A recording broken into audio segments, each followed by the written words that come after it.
கர்த்தருடைய பரிசுத்த நாமத்திற்கு மகிமை உண்டாவதாக. கிறிஸ்துவுக்குள் பிரியமானவர்களே, எஸ்ரா அதிகாரம் 6 கேள்விகளும் பதில்களும். பாபிலோன் கஜானாவில் உள்ள எதை சோதித்தார்கள்? தஸ்திர அறையை. யாருடைய கட்டளையின்படி பாபிலோனில் உள்ள தஸ்திர அறையை சோதித்தார்கள்? தரியு. அக்மேதா பட்டணத்தின் அரண்மனையில் அகப்பட்டது என்ன? ஒரு சுருள். அக்மேதா பட்டணம் எங்கே இருந்தது? மேதிய சீமையிலே. பலி செலுத்தப்பட்டு வந்த ஸ்தானத்தில் தேவாலயம் கட்டப்பட கடவது என்று உத்தரவு பிறப்பித்தவன் யார்? கோரேஸ். தேவாலயத்தின் டேஷ் பலமாயிருப்பதாக என்று கோரேஸ் கூறினான். அஸ்திபாரங்கள். தேவாலயம் எத்தனை முழம் உயரமாய் இருக்க வேண்டும் என்று கோரேஸ் கூறினான்? 60. தேவாலயம் எத்தனை முழம் அகலமாய் இருக்க வேண்டும் என்று கோரேஸ் கூறினான்? 60 முழம். தேவாலயம் எத்தனை வரிசை பெருங்கற்களால் கட்டப்பட கடவது என்று கோரேஸ் கூறினான்? 3.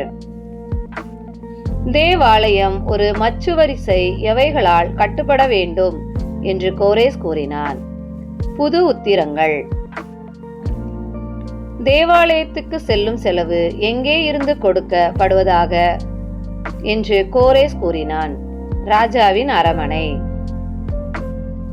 தேவனுடைய ஆலயத்தை விட்டு விலகி இருக்கும்படி தத்னாவுக்கும் சேத்தார் பொஸ்னாயாவுக்கும் எழுதி அனுப்பியவன் யார்? தரியு ராஜா. எதிலே யூதருக்கு செல்லும் செலவை கொடுக்க வேண்டும் என்று தரியு எழுதி அனுப்பினான்? ராஜாவின் திரவியத்தில். எங்கே வாங்கப்படும் பகுதியில் யூதருக்கு செல்லும் செலவை கொடுக்க தரியு எழுதினான்? நதிக்கு அப்புறத்தில். எவைகள் தாழ்ச்சி இல்லாமல் யூதருக்கு கொடுக்கப்பட கடவது என்று தரியு எழுதினான்?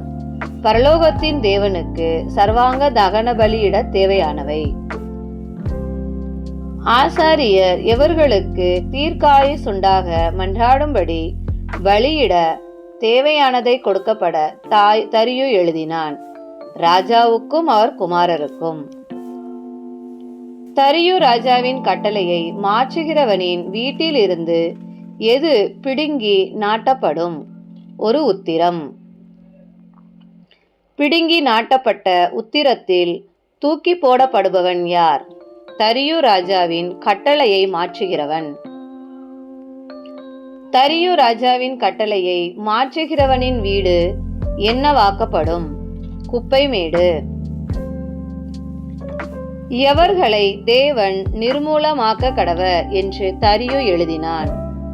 ஆலயத்தை கெடுக்க தன் கையை நீட்டுகிற ராஜாக்களையும் ஜனங்களையும். தரியு ராஜா கட்டளையிட்ட பிரகாரம் ஜாக்கிரதையாய் செய்தவர்கள் யார்? தத்னாவும் சேத்தார் பொஸ்னாயும். அவர்கள் வகையறாவும். ஆலயம் கட்டப்படுகையில் தீர்க்க தரிசனம் சொல்லி வந்தவர்கள் யார்? ஆகாயும் சகரியாவும்.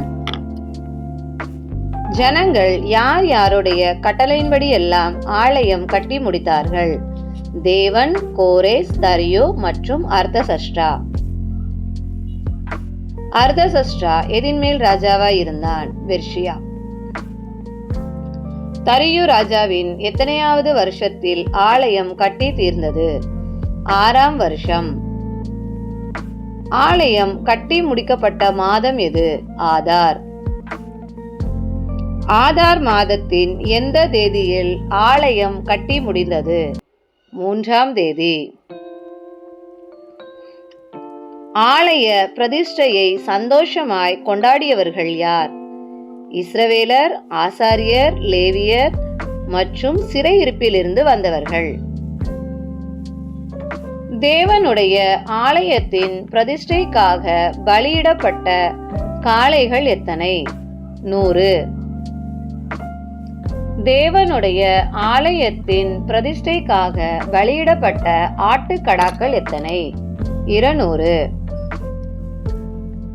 தேவனுடைய ஆலயத்தின் பிரதிஷ்டைக்காக பலியிடப்பட்ட ஆட்டுக்குட்டிகள் எத்தனை? 400. இஸ்ரவேல் அனைத்தின் பாவ நிவாரண பலிக்காக எத்தனை வெள்ளாட்டு கடாக்களை பலியிட்டார்கள்? 12. 12 வெள்ளாட்டு கடாக்களை எதின்படி பலியிட்டார்கள்? இஸ்ரவேல் கோத்திரங்களின் லக்கம்.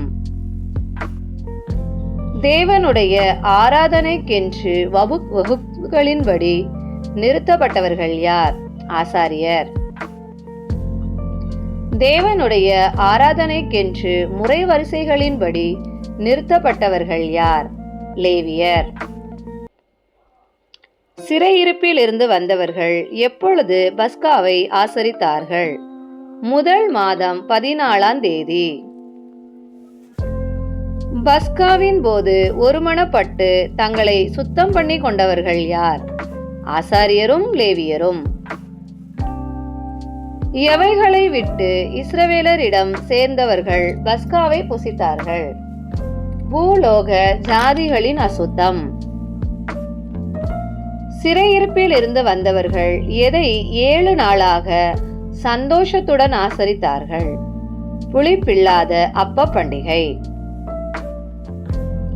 சிறையிருப்பிலிருந்து வந்தவர்களை மகிழ்ச்சியாக்கியவர் யார்? கர்த்தர். கர்த்தர் யாருடைய இருதயத்தை இஸ்ரவேலர் பட்சத்தில் சார்ந்திருக்க பண்ணினார்? அசீரியருடைய ராஜா.